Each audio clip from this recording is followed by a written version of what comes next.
What's the most weird, terrifying confession you've heard from someone that was drunk? Bartender here. So many stories. Probably most terrifying is the woman who came into my bar years ago and had 2 shots and a drink and was real quiet for the first hour. Then she called me over and asked if I could call the police. I said what was the problem. She then told me that she had just stabbed and sliced the neck of a mugger in the alley and wanted to make sure he was dead first before she reported it. Note: police were called. Mugger found dead. Woman not arrested or charged. She denied ever telling me that she wanted to wait an hour before calling the police, claimed that she had passed out in the alley and woke up, then came into the bar in shock. Holy shit. How did she manage to overpower and kill a mugger? My friend drunkenly told me his mother abused him when he was a kid, and I am the only person who ever knows. Instantly understood why sometimes he doesn't want to be at home alone with his mom at times. Your poor friend. His mother should be locked away. Yeah, she should. It happened around 15 years ago, but he said it very well considering the only way I found out is because he was hammered. My friend through 20 years broke down in the middle of a bar and told me. A guy from our high school class raped her at a party in 10th grade. And none of us heard her cry from the room upstairs. This happened to me once, by 3-5 dudes at once. Still haven't told anyone. I'm too scared not to be believed. I think it's my scariest memory. It still gives me panic attacks if I think of it and don't immediately distract myself with different thoughts actions. My now ex-girlfriend confessed to having to wipe my ass after I drunkenly took a dump during post-21st birthday shenanigans. Amuses me now, but I was embarrassed for a long time after. I read a post on relationship advice not long ago where a guy said his girl always blackouts and she'd herself one time. He cleaned her up. Didn't know if he should tell her that they steal money from passed out drunk hookups. That's the last time this person came to hang out at my place. My ex-boyfriend told me one night, he moved here from Vietnam when he was 14, that his cousin is a gay prostitute and would fly to Hong Kong periodically to make bank. He'd slip something in his John's drink at the bar to make them go to sleep just before heading to the hotel room. They'd get to the hotel room. John would end up falling asleep. He'd empty out the wallet and take off. Once, a dude wearing a tiger costume walked into a Halloween house party I was in. It was like 4 AM, so we were all already smashed. He sat on my lap and tried to convince me that I am a trans guy, and should transition and date him. Then he told me in detail how he violently hates his mum and exactly how he would like to murder and dismember her. He then also tried to convince me that I hate my mother, I do not, and I should heal her. When I said no, he yelled at me, left through the front door and threw himself down the stairs. He was fine. Gotta love a guy who makes a splashy entrance. Exit. With a lot of compelling conversation in between. Not me, but a friend. He was out with a girl he didn't know too well and they got drunk. She said she was initiated into a gang. They just collected straight people they didn't know. Took them to a warehouse. Beat them up. And when they were thoroughly beaten, broken down, she and the other recruits administered an overdose of heroin, killing them. There are weird people out there, you need to be careful. Gang initiation for women is usually different. That's fine. But I see it says motorcycle gangs. Makes sense. This girl was a stripper. Didn't have just a lot going for her. And I doubt it was a motorcycle gang. In Illinois, we're plagued with generic gang activity that usually originates from Chicago and is infecting central Illinois, Peoria, Bloomington. Normal. No motorcycles. Just death, violence, and scum. The police aren't doing much to stop its spread. My male best friend at the time confessed me while drunk that he wanted to abuse my female best friend and that just the idea of it made him hard. Since the only way to get to her was with my help, he insisted that it would be great for us 3 to go to a separate room. We were at a party. He said that while he was with her I could either watch or join them since I was also pretty duckable. Of course. I told him to go to hell. I grabbed my best friend and we both left the party. Needless to say, I broke ties with him and he can't get close to us. The three of us were 17 at the time. That's stuck up. Dude. Do you have any idea what he is up to now? My parents were both drunk and got in a fight which escalated their emotions apparently. And my stepdad had a mental breakdown due to the situation and came in my room to vent about it. And basically admitted to me that when he was 16 he got a girl pregnant and they had my stepbrother. And choked her during an argument. She didn't press charges because her mother said don't ruin his life over it. So that's how he got away with it. After that he started talking about how he's actually healed people and how he's really about that life. Spent his teenage years hustling and selling Drew Gus and never got caught cause he had a fake ID or some shit. All the years I've known this guy we barely talked and he threw all this at me one random night where I barely knew what was going on lol. Homer booking into Bushjiff. I work at a bar and our staff had a huge problem with heroin a couple years ago. It was to the point that management was regularly having to sweep the bathroom for needles. Anyway. One of the guys was a friend of mine and I thought he was an overall good guy despite his crippling addiction.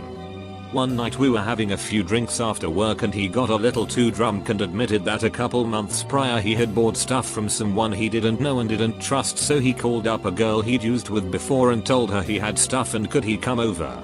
He let her go first and she immediately had a terrible reaction to whatever was in the Drew Gus, seizing and doting in front of him. He left her house without notifying the police or trying to help. He odded himself a couple months after. Holy shit. So not only did he use her to test his Drew Gus, but didn't even call it in when she OD'd. True scum of the earth behavior. Yet and I was totally wrong about him. He always talked about getting clean and having plans, but when he told me that I knew he was too far gone. I had a neighbor. She was young and a serious alcoholic. She'd been a nurse before I met her but was under some type of investigation because pills at her job had gone missing. One night she was super drunk and told me that she had put pillows over some of the elderly patients' faces and suffocated them because she couldn't stand to see them suffer anymore, bed sores and just in pain. I asked her about it when she'd sobered up and she denied saying that to me. She passed away about 3 years ago, so I'll never know if what she said was true or not. She sounds like an angel of death, which is I believe one of 6 classifications of serial killers. Was making out with a drunk girl and she wanted to duck and she said she was on birth control. We didn't duck cause I didn't want to have sex with a drunk girl. 2 weeks later we're both sober and she wants to hook up but she wasn't on birth control, so I had to get condoms. Later on that night she told me she hasn't been on birth control in months. Scared the hell out of me. Bullet dodged because you are a decent human being. Good job. I know you'll never love me. I wish I had raped you that time we were alone in a room. While we were both drunk and kinda alone at another party. That's the strangest combination of gonads and low self-esteem I've ever heard of. Are you in contact still? That's so threatening. Casually mentioning that an ex-boyfriend raped her, then promptly attempting to sexually assault me. You could say I was caught off guard. Abused people often become abusers. It's a very unfortunate cycle. Was on leave from the army with some mates and met a fellow from an adjacent unit. We all proceeded to get good and drunk when the fellow from the other unit told us about how he fabricated an after-action report because he had killed a local and reported that he felt threatened. We discussed it the next day when sobering up and ran it up the chain of command. Turns out he never actually did what he claimed to do, but was probably thinking about it and described his plan to us in a way that made it sound like he'd already done it. About 2 weeks later Scuttlebutt said that he was quietly sent to another base for reasons. So Jack Reacher was right. My ex-boyfriend told me that his high school girlfriend was sexually assaulted by her doctor. He burned that doctor's office to the ground in the middle of the night. This sounds like the type of thing a pathological liar says to make themselves seem heroic. One guy finding out that his real biological parents are twins when his mom says something while drunk. I imagine the parents being Ryan and Sharpay Evans from High School Musical, who have already become famous actors who have come out about being siblings who raise a family. And the OP in that post would be their son. It would make sense if they were royals with a big bed. They put two twins together to make a king.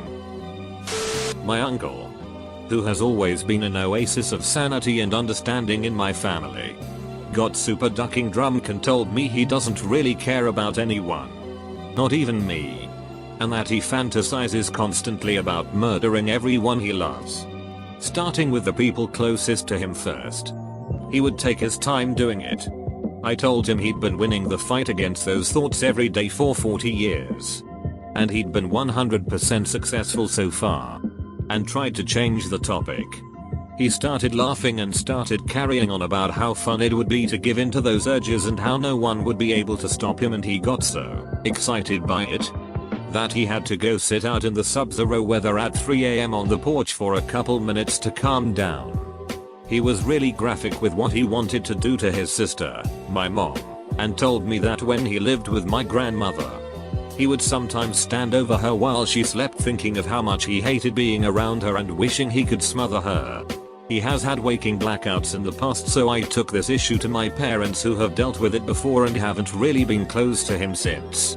I think he doesn't remember telling me any of this. Holy shit. I'd move far away and change my name. I also have a super chill uncle that I adore, and I'm trying to picture hearing him say this, and it's chilling. I went to a dart tournament with an old college buddy last year, who is now married.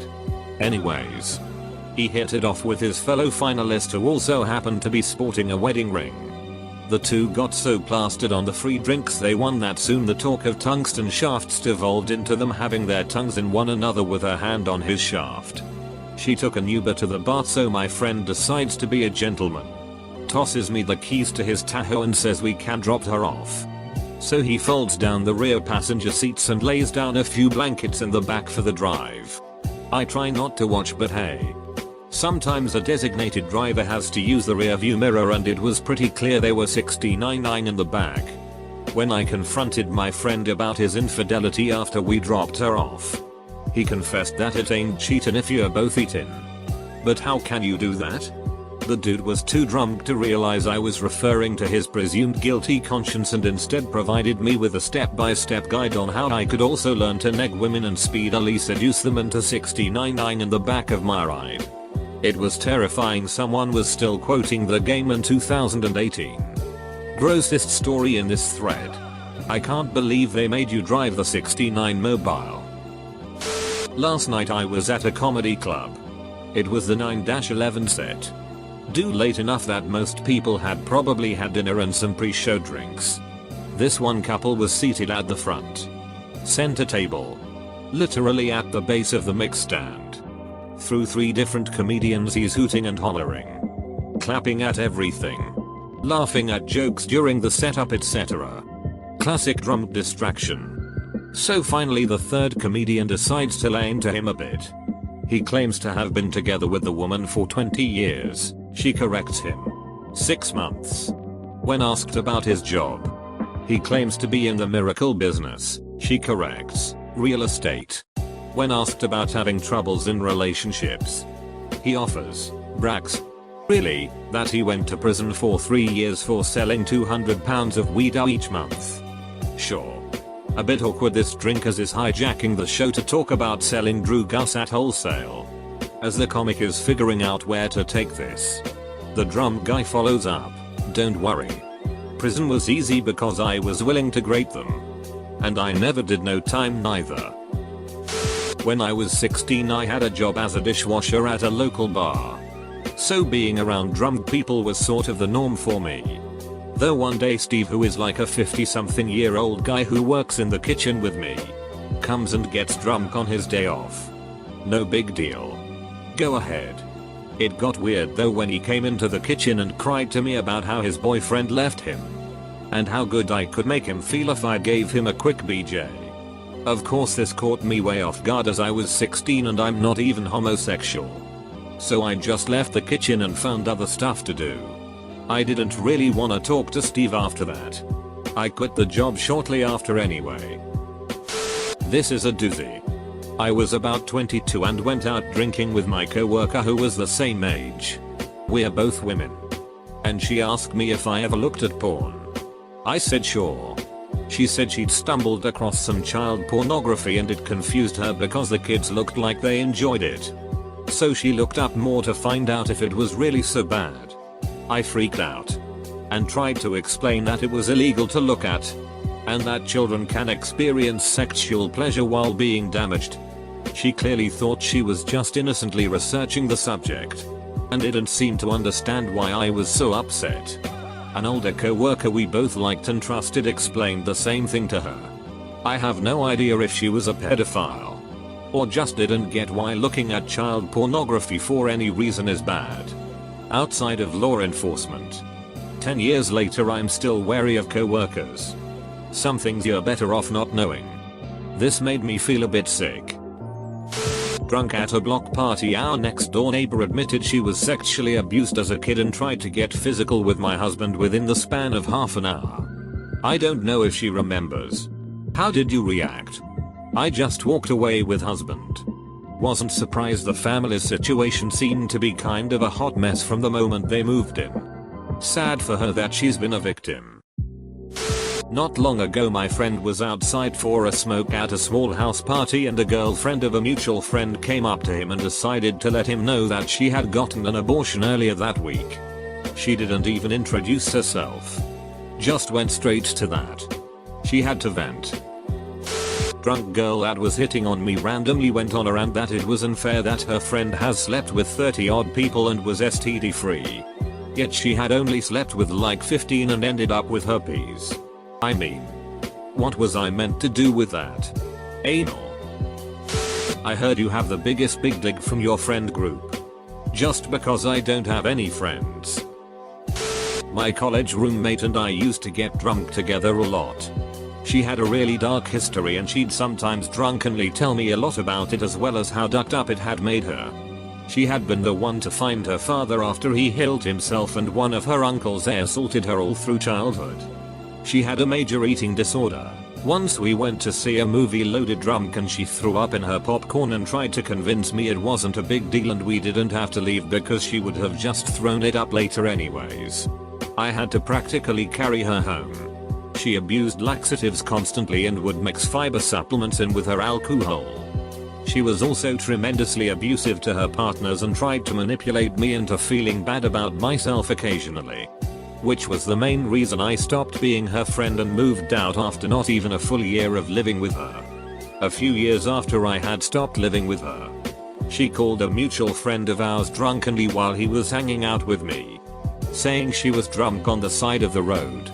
I told him he could go pick her up and bring her back here if he wanted. Turns out she was with her fiancé the whole time. And they were on the side of the road because a friend of theirs was trying to hit on her. She kept drunkenly talking about how this friend was into her and how surprising it was and trying to get us to reaffirm that this girl had a crush on her and going over and over all the things that indicated this girl wanted to duck her, all in front of her fiancé, who was just quietly sitting there looking incredibly uncomfortable. At one point she actually got to the point where she was asking why shouldn't I date X name? And I just bluntly said I don't know. Because you're ducking engaged to someone else? Her fiancé was just sitting there, right beside her, the whole time. It was at this point that our mutual friend suggested he drive them both home. Probably he could tell I was a bit upset on behalf of the fiancé. When her fiancé tried to help her get up and get her shoes on, she started screaming at her not to touch her, clawing at her arm with her long nails, saying that she wanted our mutual friend to do it because she loved him and talking to him about how they could have a beautiful future together. I'll never forget her fiancé's expression as she followed her down the stairs to get in our mutual friend's car. She was livid. She was mouthing to herself itch.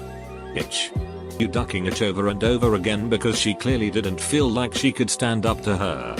They kept dating for at least 3 years after that. A couple of the fiancé's friends even told me they had set up an emergency signal in case she ever decided to get out. In the end it took moving to a different province and getting her career on track before she finally ended things.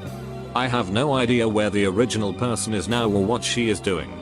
Last I heard she was briefly hospitalized for something liver related at 26 years old because of how hard she's treating her body. Even though she seems like such a spiteful and manipulative person, I honestly can only feel sorry for her because I know it's because of her really ducked up past. I hope she gets help someday. Damn. She sounds like she's in a ton of pain. Good for you removing yourself from the situation, and it's cool that you're not bitter about it. That takes a big person. I have known people like this. And no matter how well intentioned you are, you will be collateral damage until they take responsibility for their problems. I hope she gets help. 2. Freshers week at uni. A lot of drinking on a pub crawl led to me making friends with a lady. In bed with said lady friend. Post-coital pillow talk. My grandfather was in the SS. Not what I expected at a Berkshire university that shall remain nameless. Easy. Tiger. North-sea ties are strictly second date material. To call it a date is to overstate the romance involved in a British university freshers week. About clipping a mailbox with their car while drunk only to discover that it was really a dog in a mailbox costume. What? So not terrifying at all. But weird. Met a guy who had a ducking sweet home. Had a horde of futuristic tech. Including a fingerprint reading front door lock. Considering this was like 10 years ago. And it wasn't a rich area. It was a big deal. He drunkenly told me he got paid a 6-figure salary to go into huge multinational companies and tell them what looked shit. He didn't even have to say what to do instead. He wouldn't tell me how I could also do this job. At least he let me play Halo on his 100-inch, or something, TV.